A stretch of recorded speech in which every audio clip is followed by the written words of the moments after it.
अशाच ताज्या व महत्त्वाच्या घडामोडी जाणून घेण्यासाठी आमच्या नाशिक प्लस न्यूज चॅनलला सबस्क्राइब करा व बेल आयकॉनला. काष्टी येथे 5 शासकीय कृषी महाविद्यालय आणि 1 डिप्लोमा कॉलेज या कृषी विज्ञान संकुलाच्या पहिल्या टप्प्याच्या लोकार्पणासाठी माननीय मुख्यमंत्री महोदय एकनाथजी शिंदे साहेब, उपमुख्यमंत्री माननीय देवेंद्रजी फडणवीस साहेब, अजितदादा पवार साहेब, कृषी मंत्री धनंजयजी मुंडे साहेब आणि इतरही काही मंत्री महोदय या कार्यक्रमाच्यासाठी येत आहेत. 5 कृषी महाविद्यालय आणि 1 डिप्लोमा कॉलेज मला वाटतं एकाच ठिकाणी एकाच वेळेस महाराष्ट्राच्या इतिहासामध्ये आपल्या मालेगावला ते भाग्य लाभलं आणि या 5 कृषी महाविद्यालय आणि 1 डिप्लोमा कॉलेजच्या माध्यमातून आताच्या घडीला साधारणपणे पूर्ण क्षमतेने हे कॉलेज रन होतील तेव्हा 1200 ते 1500 विद्यार्थ्यांची संख्या तिकडे असेल. आताच्या घडीला 3 वर्षाच्या पासून ती कॉलेज ऑलरेडी प्रगतीपथावर आहेत, चालू आहेत. या 650 एकर क्षेत्राच्या कॅम्पसमध्ये 125 एकरवर ही डेव्हलपमेंट त्या ठिकाणी प्रगतीपथावर आहे.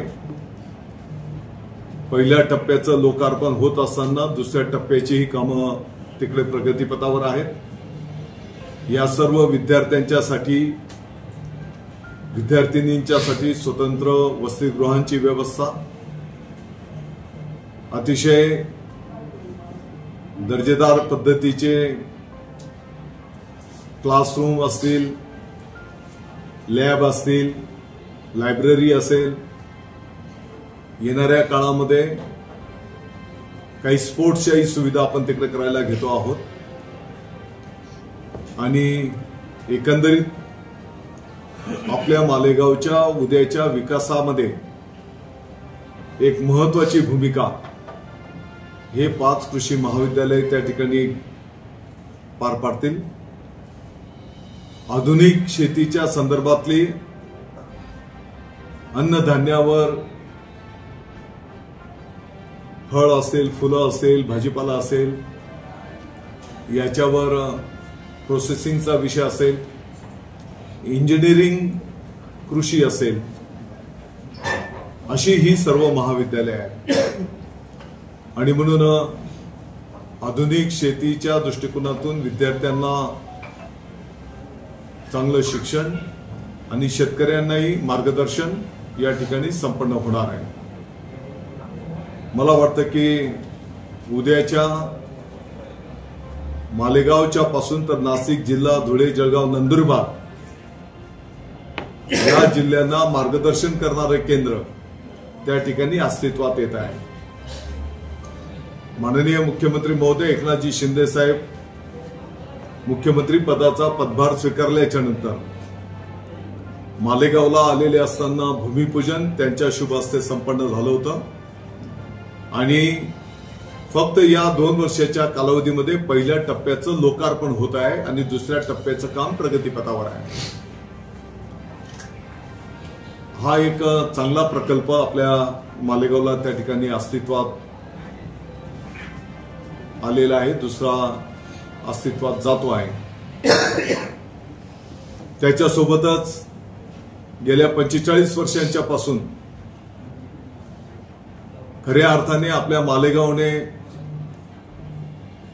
जनतेच्या समोर पश्चिम वाहिनी नद्या पूर्व वाहिनी करणं, तत्कालीन दाभाडी गिरणा सहकारी साखर कारखान्याचे चेअरमन ॲडव्होकेट TR पवार यांनी जो विषय जनतेसमोर आणला की पश्चिम वाहिनी ज्या नद्या आहेत नाशिक जिल्ह्याच्या, पेठ सुरगाणा भागातील मोठ्या प्रमाणात होणारा पाऊस, ते पाणी वाहून समुद्राला मिळत आहे आणि ते पाणी अडून त्याची जर दिशा बदलली पूर्व दिशेला जर ते वळवलं तर गिरणा खोऱ्याच्या माध्यमातून दुष्काळी भागाला ते पाणी उपलब्ध होऊ शकत आहे. वेळोवेळी अनेक महानुभावांनी त्याचा पाठपुरावा केला, आपण सगळ्यांनी त्याचा पाठपुरावा केला.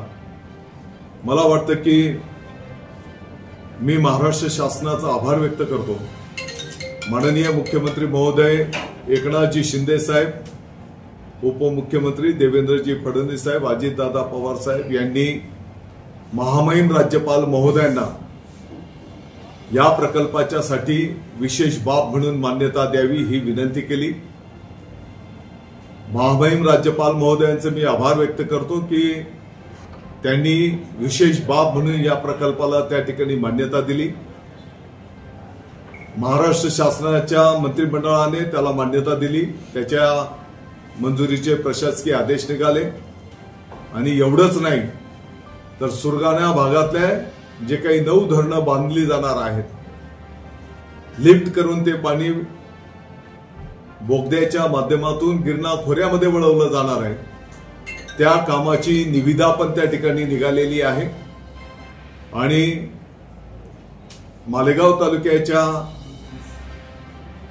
विकासाच्या दृष्टिकोनातून ते पाणी तालुक्याच्या संपूर्ण भागामध्ये वळवण्याचं जे नियोजन आहे त्याची निविदा आज निघालेली आहे. मला वाटतं 7,500 कोटींचा हा प्रकल्प आणि या पाण्याच्या माध्यमातून मग नाशिक जिल्हा असेल, जळगाव जिल्हा असेल, 1,25,000 एकर क्षेत्राला शेतकऱ्यांच्यासाठी हे पाणी उपलब्ध होईल. पिण्याच्या पाण्याचेही या माध्यमातून प्रश्न सुटतील आणि उद्योगालाही हे पाणी त्या ठिकाणी उपलब्ध होणार आहे. आणि म्हणून हा क्रांतिकारी निर्णय महायुतीच्या सरकारने केला. आणि म्हणून मुख्यमंत्री महोदय, उपमुख्यमंत्री महोदयांचे मी आभार व्यक्त करतो. आणि छत्रपती शिवाजी महाराज कृषी विज्ञान संकुल काष्टी, जे 5 कृषी महाविद्यालय, एक डिप्लोमा कॉलेज, महात्मा फुले रावरी कृषी विद्यापीठाच्या अंतर्गत झालेला हा प्रकल्प, त्याच्या पहिल्या टप्प्याच्या लोकार्पणासाठी मुख्यमंत्री महोदय 4 तारखेला दुपारी 1 वाजता येत आहेत. उपमुख्यमंत्री महोदय येत आहेत, कृषी मंत्री महोदय येत आहेत. तर त्यांचं स्वागत करण्याच्यासाठी, त्यांचा आभार व्यक्त करण्याच्यासाठी आपण सर्वांनी यावं, या प्रकल्पाला शुभेच्छा आणि आशीर्वाद द्यावेत अशा प्रकारची मी विनंती, आवाहन करतो.